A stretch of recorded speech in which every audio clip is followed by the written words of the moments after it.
What's up over relief for the victims of last summer's flash flood in Norwood, St. Bernard, and Bond Hill? State and federal emergency management agencies denied the requests made by several communities to get reimbursed for cleanup costs.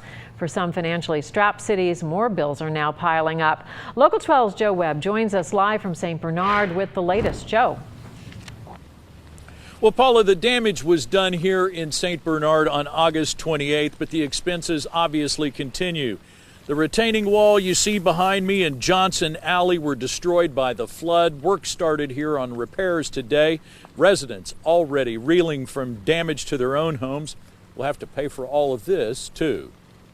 Greenlee Avenue was a river August 28th. The retaining wall around the corner on Johnson Alley was a waterfall that came down and trashed the street. Today, work began fixing the damage. Is this going to have to come out of taxpayer money?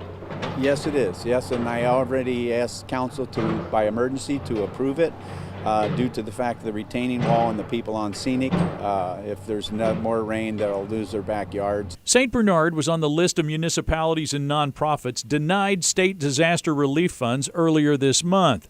Fixing Johnson Alley was just one expense. The city's probably a $250,000 range, so yeah, we could use the help.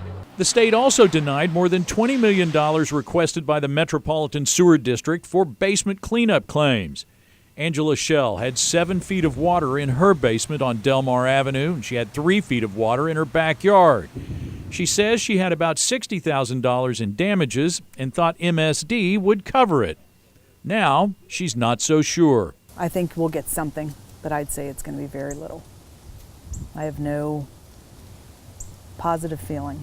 I did initially. The letter sounds like a flat-out denial, but Hamilton County Commissioner Todd Portune says the money will not be denied without a fight. The pushback will begin with a conference call with state disaster officials. I'm looking to get every penny that we're entitled to get from state and federal emergency management to assist in this process of cleanup, response, and recovery. Now, Paula, right now it's not looking good for the people who were hurt the worst by this flash flood in August. Portune can push back all he wants, but if the state will not even consider basement cleanup funds, that will leave most of the victims here out. Reporting live in St. Bernard, I'm Joe Webb, Local 12 News. Paula? All right, thank you, Joe. And some people are still out of their homes. Last Wednesday, we told you about 44 senior citizens waiting to get back in their apartments in Bond Hill. They will start moving back in next week, and we have a link at local12.com where you can help them replace the houseware items that were destroyed in the flood. Online shopping